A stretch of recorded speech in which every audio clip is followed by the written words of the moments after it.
চলো আজ তোমাদের আমার বাড়ির মন্দিরটা পুরো ঘুরে দেখাবো। কিছুটা অংশ একটু বাদ গেছে, যাই হোক আমি পরের বার চেষ্টা করব সেইটাকেও তুলে ধরার। এই হলো আমার বাড়ির মন্দিরের সদর দরজা, মুরলীধর জিউ। এটা আমাদের কৃষ্ণ মন্দির। এই যে সামনেরটা দেখছো, এইটা হচ্ছে মাঝখানে নাট মন্দির, যেখানে প্রায় 100 জন বসে কোনো পুজো করতে পারবে।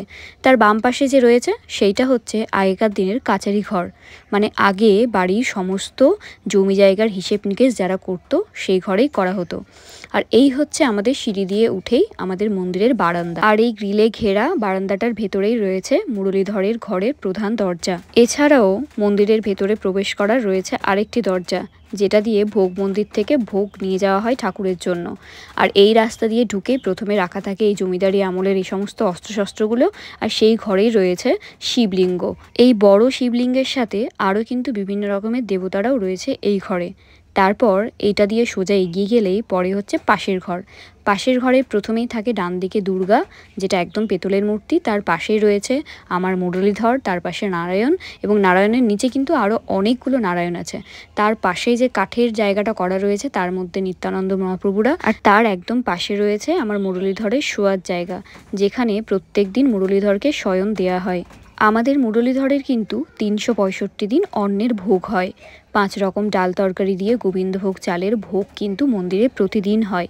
এটা কিন্তু আমরা নিজেরাই পরিবার থেকে করে থাকি। এই হচ্ছে মন্দিরের সদর দরজা, যেখান দিয়ে ঢুকলেই কিন্তু মুরলীধরকেই প্রথমে দেখা যায়, এবং তার পাশে দুর্গা এবং বাম পাশে নিত্যানন্দ মহাপ্রভুরা সবাই রয়েছেন। সকালে যেমন আমরা প্রাতরাশে বিভিন্ন কিছু খাই, মুরলীধরকেও কিন্তু প্রাতরাশে ছোলা ভেজা বিভিন্ন রকমের ফলমূল দেওয়া হয়। আর এই যে 365 দিন রান্নাবান্না হয় সেইটা হয় এইখানে। এটা হচ্ছে আমার মুরলীধরের রান্নাঘর, যেটা একদম সমস্ত বাড়িঘর থেকে আলাদা থাকে। শুদ্ধভাবে শুদ্ধাচারে এখানে রান্না করা হয়। এই যে এত এত ভোগগুলি দেখছো, টোটাল 9টা থালায় সবার ভোগ লাগে। প্রত্যেক দিন 5 রকমের তরকারির সাথে ঘি দিয়ে ঠাকুরকে ভোগ লাগানো হয়। ভোগ হয়ে যাওয়ার পর সেই ভোগগুলো সবার মধ্যে বিলিয়ে দেওয়া হয়। যাদের প্রয়োজন থাকে অনেকে বাড়ি নিয়ে যায়, সপরিবারে খায়।